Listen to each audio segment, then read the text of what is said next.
Thank you very much. Thank you very much indeed. Well, when one comes at the end of a long and absolutely fascinating day, one feels very much like the Hungarian MP who stood up in the Diet in Budapest during the course of an extremely long debate there, and he said, well, everything has been said, but not everybody has said it yet.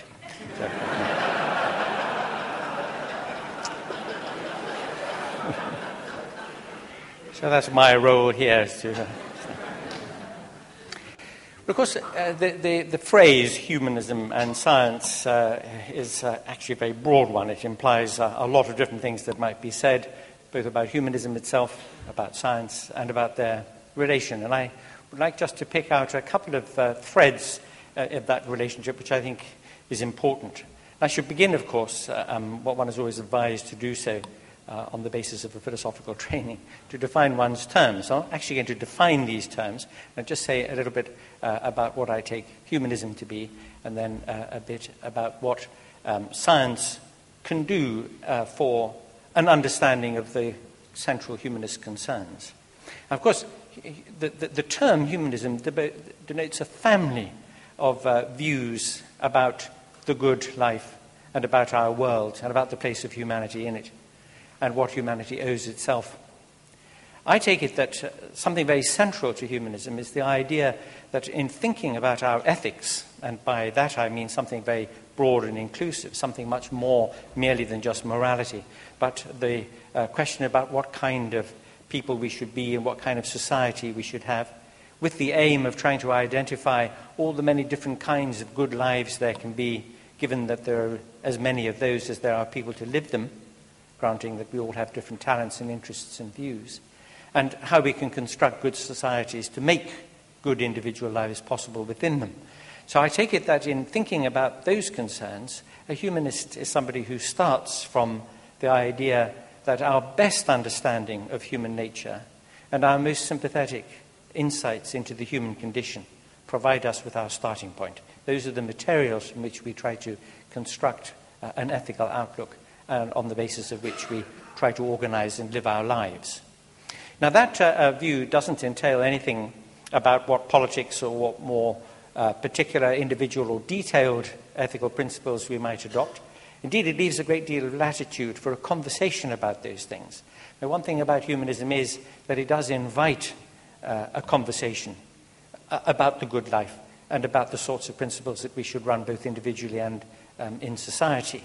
And that, I think, is a good thing, given, again, the variety and the diversity of individuals and of interests and of needs and desires that there are in our world.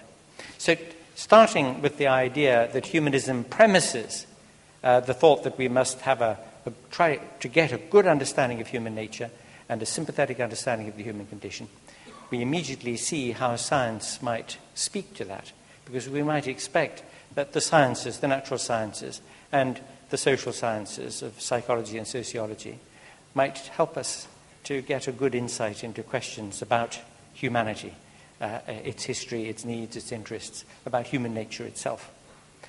But we might also expect, too, that if we were going to be very responsible reasoners, responsible thinkers, if we were going to try to apply reason to the business of living, that our best bet is to take the best of our epistemologies, and that is science, the scientific method or scientific methodology as applied to the problems of life, both individually and collectively.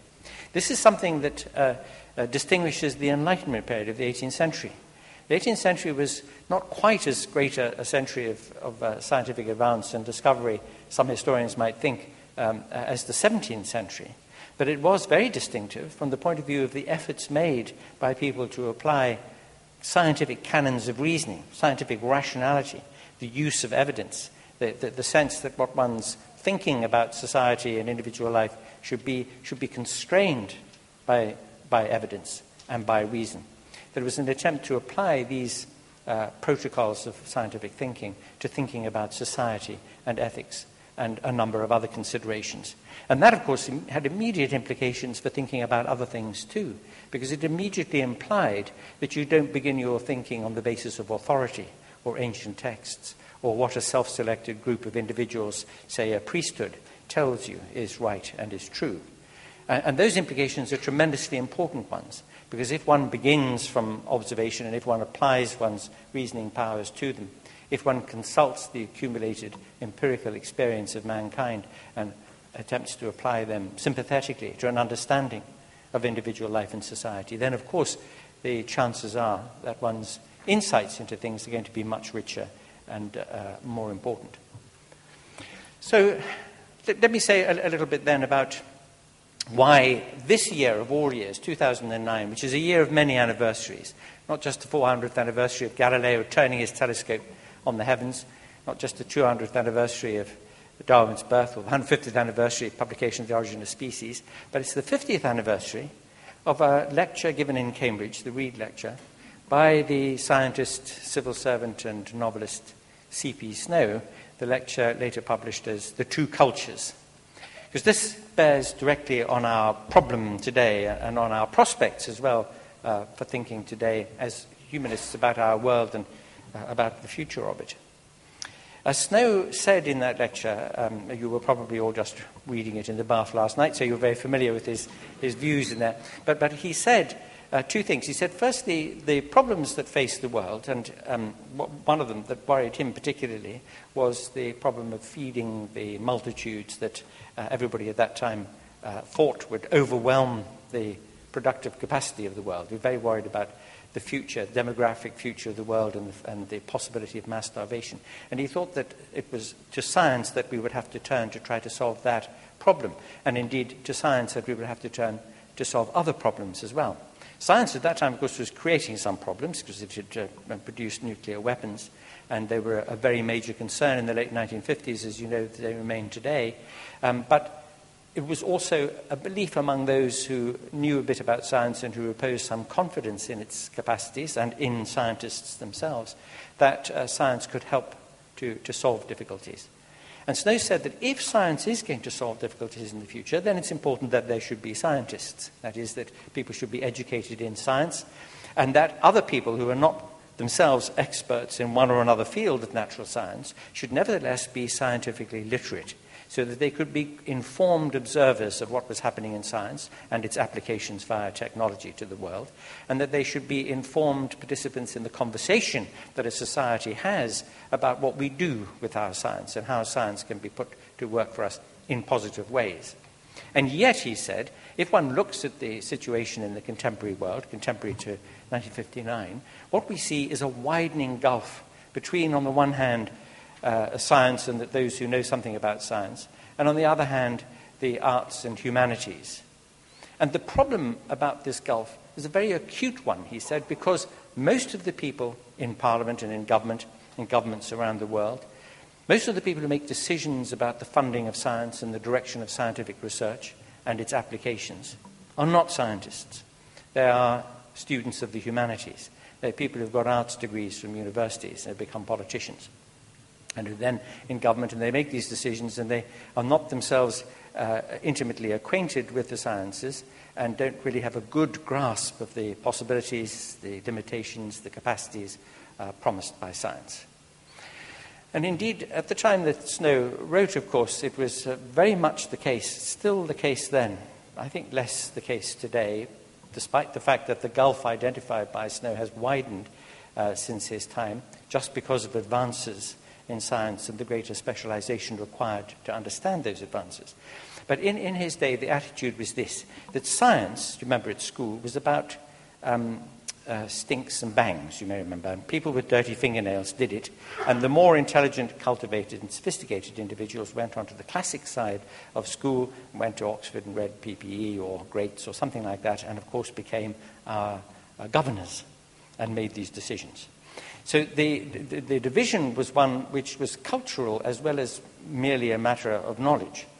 That the more gifted, the more intelligent, the more cultivated and civilized people read ancient Greek, and the less civilized and cultivated people read chemistry.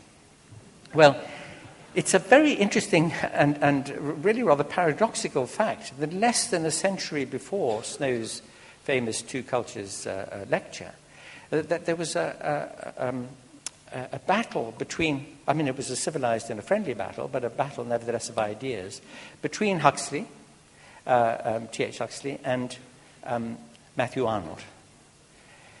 And it happened because a man called Sir Josiah Mason had founded a college in Birmingham, which subsequently became Birmingham University, for the training of scientists and technologists. He had himself made his money out of industry and out of engineering, and he believed that it was of the very first importance to the economy and to the future of this country that there should be more scientists and more technicians. And he made it explicit in the articles of foundation of his college that philosophy and ancient Greek and Latin should not be taught, nor should literature. That this was going to be austerely a scientific and technological place of education. And he invited Huxley to come and give the inaugural lecture. And Huxley meditated on this requirement that Mason had laid down for his new college. And in response to it, and of course, accepting that there was a very important point in what Mason had done, the important point about the need for a widening of scientific culture, that is, education in science, that more people should know about it, more people should be able to do it, and that scientific ways of thinking should permeate into the general culture much more. And Huxley agreed with this, and he promoted the view that Mason had laid down. So Arnold, in the Reed Lecture at Cambridge in 1872, answered this speech of Huxley's and tried to say that if you took seriously the idea of general culture, which was what a university education in the 19th century attempted to impart, and if you saw that education as being introducing people to, as Arnold himself put it, the best that has been thought and said in the world on all subjects, then surely among the best and most important things that have been said are the scientific things. And so he agreed by that indirect route with Huxley that science should be part of the conversation. But he defended at the same time the study of the classics and of literature and of history, I think rightly also. I think they were both right in this argument. In effect, they were both agreeing, but by indirection, that there shouldn't be two cultures, there should only be one. And I think this was more or less what C.P. Snow was trying to say 50 years ago this year. But here we are, where Snow's gap has widened. And I think it's part of the widening of this gap that we've seen in the last couple of decades, at any rate, a recrudescence, a resurgence, not, I think, of numbers, but of volume, of claims, of pushings forward of people on the religious side of the discussion in our contemporary society. A question of volume, because what we've seen, I think, in the last perhaps nearly a century, is that people in Islamic parts of the world have felt considerably under pressure as a result of increasingly rapid globalization. It's very easy to recognize with some sympathy the dilemma of somebody in a traditional society who is confronted with such Western things as alcohol and films with perhaps girls running about in bikinis, and he's worried about his own daughters and what their attitude to life might be. It would be a very concerning thing for somebody in a traditional Muslim society, for example. And that pressure of globalization against some more traditional and more religiously dominated societies has caused friction and anxiety. And in fact, when we look back across the landscape of the 20th century, we now see very big straws in the wind, way back to the Islamist movement in the ruin of the Ottoman Empire in the 1920s and 30s, the revolutionary movements in parts of the Middle East in the 1950s, 60s, 70s, for example. Not all of them Islamist, admittedly, not in the case of Iraq. But remember that there was an attack on the World Trade Center in the early 90s, that there was the Salman Rushdie affair. Before that there was an Iranian revolution in 1979. A lot of things were going on in the Muslim world, which only really began to impinge on us much, I think, during the 90s, and then especially at the beginning of this decade with the 9/11 events. And that was a kind of trigger moment when we became conscious of the fact that a much more assertive, a more aggressive in some respects movement among members of one religious community have begun to inspire members of other religious communities to become more assertive and vocal themselves. So in this country, for example, we've seen Sikhs closing down a play in Birmingham, the play Beshti. We've seen evangelical Christians trying to stop the BBC from screening certain things like Jerry Springer the Opera. We've seen, with an accommodating government wanting to be, for good reasons, inclusive and to increase social cohesion, being extremely friendly to different religious communities and funding faith-based schools more and more. We've seen all sorts of things happen, which has permitted the religious voice in our societies to be amplified. We know it isn't a question of numbers, because if you look at the Pew polling results from the United States of America, we see in the last decade or two the fact that religious observance is declining, even in the United States. The number of people, the proportions of people who self-describe as agnostic or atheist is increasing, and increasing, even though from a small starting point, really quite dramatically. So in some senses, the trends are positive there. And there is a disconnect, in a way, between the volume matter and the numbers matter. But the reason why those voices can be heard as they are and can be given the amplification that they get in our societies is because the general population, I think, has become even more distanced from the scientific outlook and the basis of scientific knowledge, even than in Snow's own day. In other words, it is the widening of that gap between science and the arts and the humanities, the widening of the gap in science education from genuine science education into what sometimes happens in schools now, as you know, history of science courses or science and society courses. The widening of the gap, the lessening of information and awareness on the part of the general population, and the fact, therefore, that alternative stories can be told, or alternative claims made for authority about our lives and our world can be taken seriously. And that is a very worrying trend.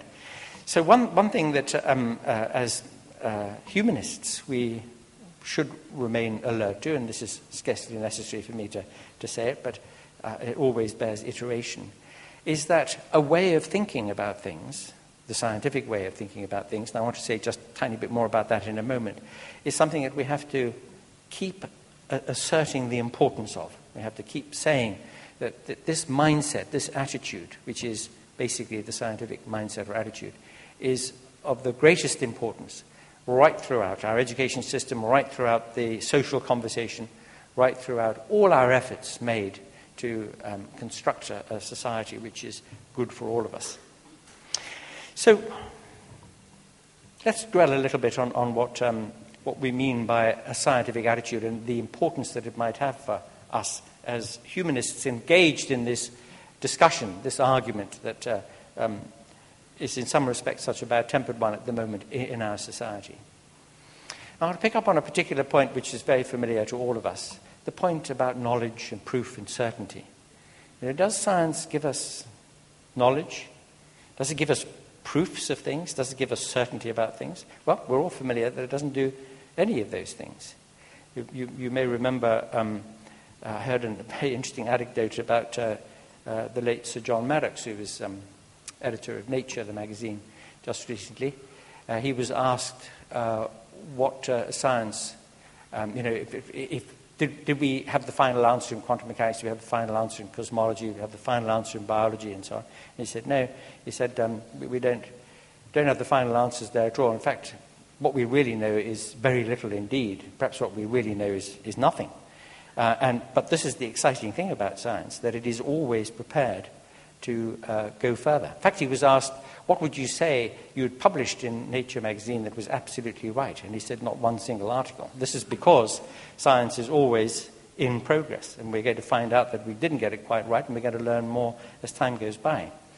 And it is a very, very crucial feature of the scientific mentality that it can live with open-endedness, with uncertainty, with not knowing everything, accepting that when we sometimes do find solutions to things, that more problems are generated thereby, more intellectual problems or more problems for research.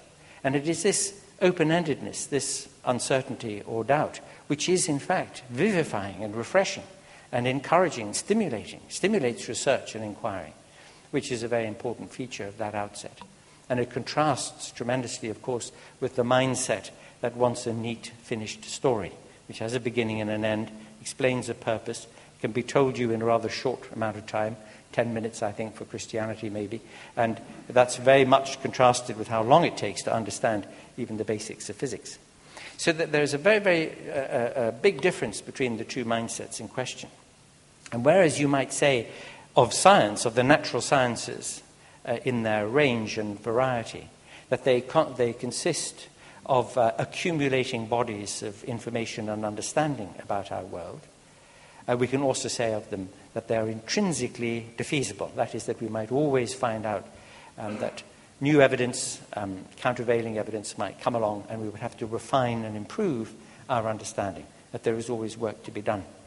And so when we talk about scientific knowledge, we mean an open-ended, accreting, sometimes adjusted, sometimes refuted in parts, body of inquiry. But we also mean, when we talk about it, that mindset, that commitment to rationality, and by which I mean rationality, the ratio of your commitment to the evidence that you have for making that commitment, the proportioning of evidence to theory. And that is absolutely key. And it is key because when you talk to people who are full of certainty about things, they know the truth about the universe because there it is, somebody wrote it down 2,500 years ago, or perhaps didn't write it down because most of these things, as you know, come from the lucubrations of illiterate goatherds. So when somebody thought it 2,500 years ago, so it's absolutely certainly true, that the contrast could not be greater. There is a quite different methodology at work, the methodology of accepting authority, of accepting closure in your thinking about things, not this open-minded quest which tries to find the ratio, the proportion between the evidence that you have and the thing that you think. And the other key thing that science does too is it tries to understand things in a context of what else we understand and know, and of what makes sense of what we're inquiring into. I'll give you an example, a non-scientific example of how bringing other considerations to bear helps one to make sense of something that one's inquiring into. For example, we know enough about the history of religion to be able to say that something like the following story might be true of the evolution of religions. That religions were once not religions at all, but were science and technology. They were explanations of natural phenomena, and they provided means for influencing or controlling those natural phenomena. So the thunder, the wind, the lightning, the flood, the tides were all explained in a very natural way by projection from our own felt capacity as agents. People thought that there were agencies involved, puffing up their cheeks and blowing, that was the wind, or walking on the clouds, that was the thunder. It was very easy and natural to invoke the idea of agency as the cause of these things. And then the technology, that was the science, and the technology was you'd sacrifice a virgin or pray or not step on the cracks in the pavement if there was one. And these were ways of influencing or propitiating these agencies so that they would act in our best interests. That was science and technology. There was nothing supernatural about it. These agencies were part of nature. They inhabited the rivers and the streams, and they were present amongst us in the world, even though we couldn't always see them, but we could often hear them and feel them. Then as time went by, and as people began to draw certain distinctions, I mean, for example, we might think of the very early Egyptians being fully conscious of the existence of their great god, because they could see him every day and they could feel his power, because he was Ra, the sun. But when observation and reason had operated for some centuries, and Ra never did anything different other than rise in the east and settle in the west, they began to think, well, maybe he's not much of a god. Maybe the god involved here is somewhat more remote, a little bit more abstract. In fact, you can see a kind of geographical progression in the history of religion, because the gods left the trees and the rivers and they went to the mountaintops. All the gods of the Greeks lived on Mount Olympus. The god of Judaism began as a volcano god, a burning bush on a mountaintop and a pillar of smoke by day. And then the gods left the mountaintops when people began to climb mountains and went off into the sky. and became sky gods, and so on. So they've abstracted themselves and been more and more invisible, more and more remote, which is why Babu's photographs were not quite as good as they might have been. And yet it is part of the tragedy, if you like, of humanity, that nothing ever believed, nothing ever thought is lost to us. They're part of the sort of geological strata of our minds, that thinking in terms of agent causation as explanations of natural phenomena is a very natural thing for children to do, for example. And of course it's of great evolutionary advantage to children that they should be credulous and should believe absolutely anything that their adults in their environment tell them. And then it's because, around about the age of 9, 10, they cease to believe in the Tooth Fairy and Father Christmas, but continue to believe in a deity or deities, that we see how the social institutionalization of these ancient beliefs can affect people. People continue to believe in God because that belief is reinforced by society, whereas the Father Christmas and Tooth Fairy belief is not. I should mention to you, by the way, that my daughter, my youngest daughter, said to me, Dad, I don't believe in God, but I do believe in the Tooth Fairy. And I said, well, that's very wise, actually, because much better empirical evidence for the Tooth Fairy. There was also more to be gained from that belief.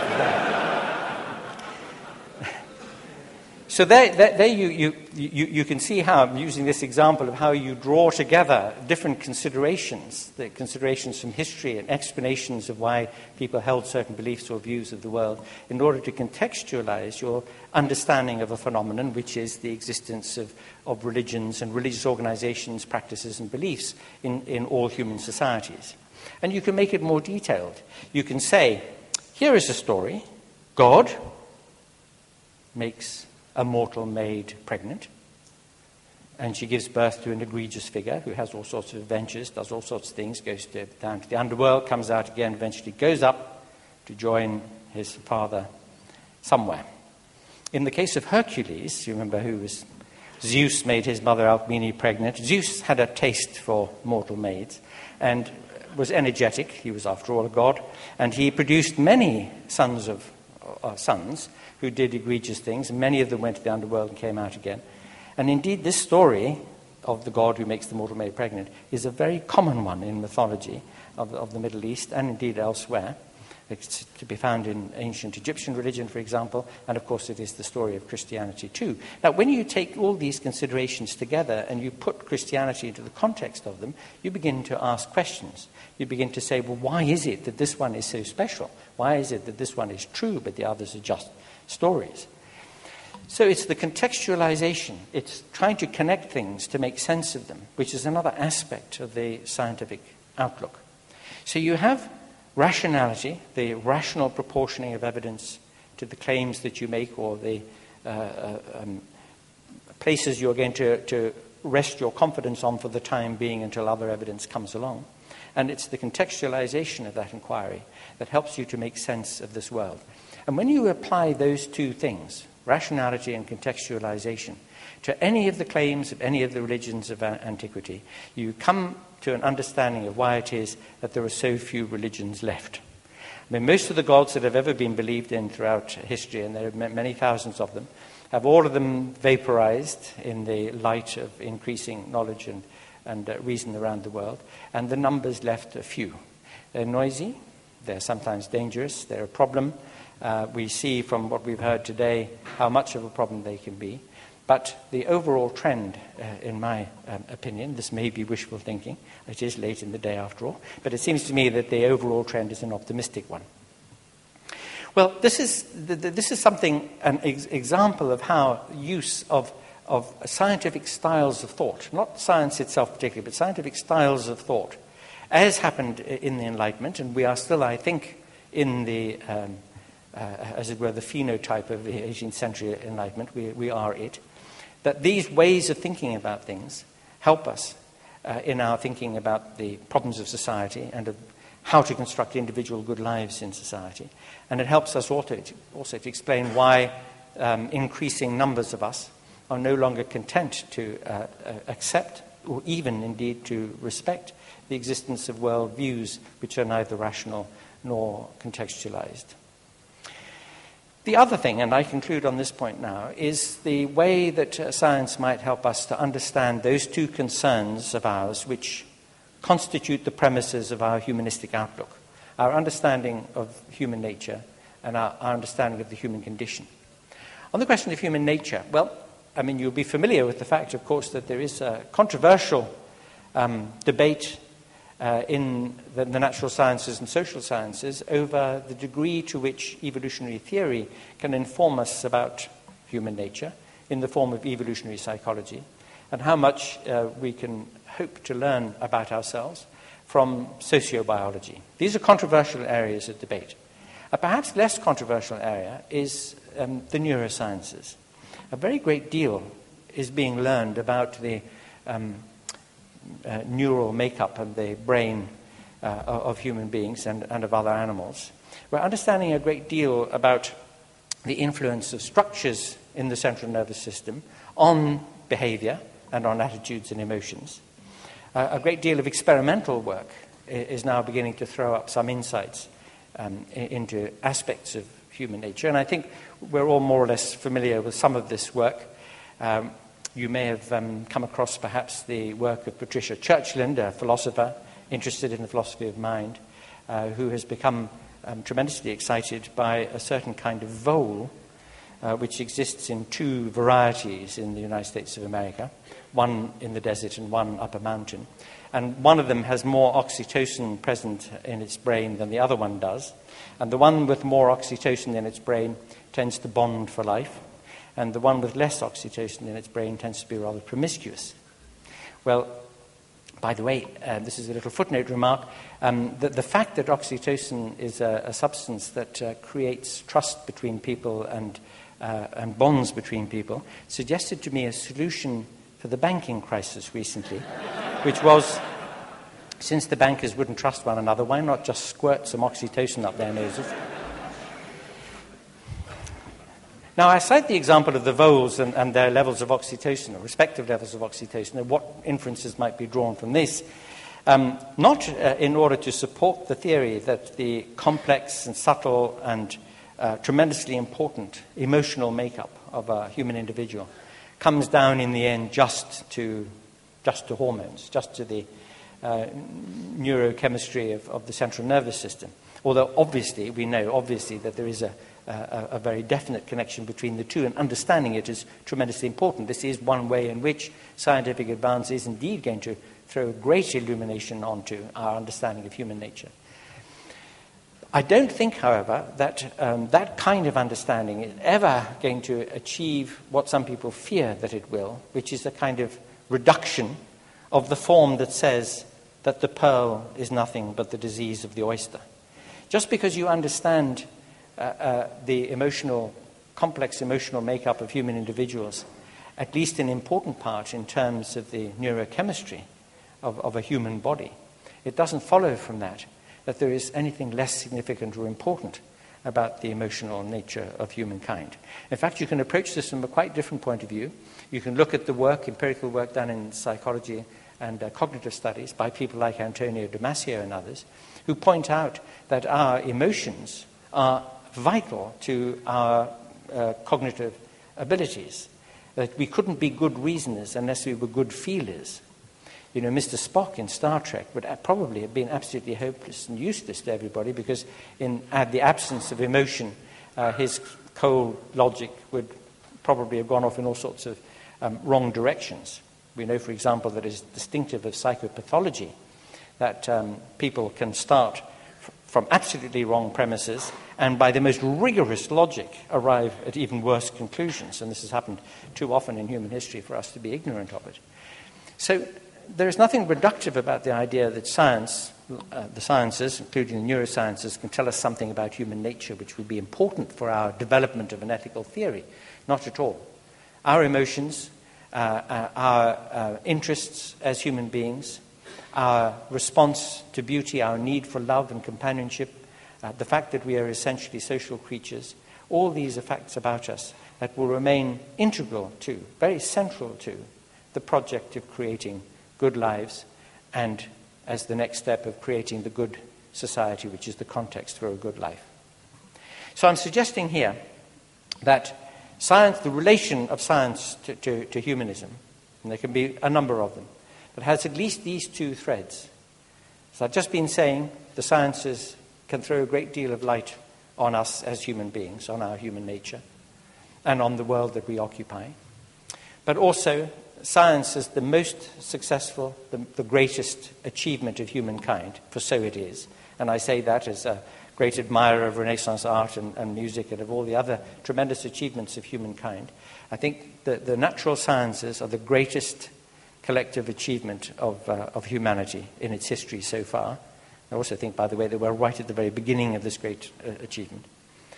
But we can learn something deeply important from it, and that is how to think better about all aspects of our lives, recognizing that doing so is not a reductive enterprise. It's not going to take away from us all that matters to us in the way of our aesthetics, of our ethics, and of our personality. Not at all.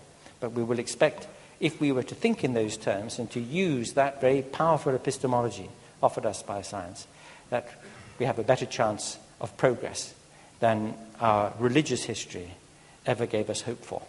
Thank you very much.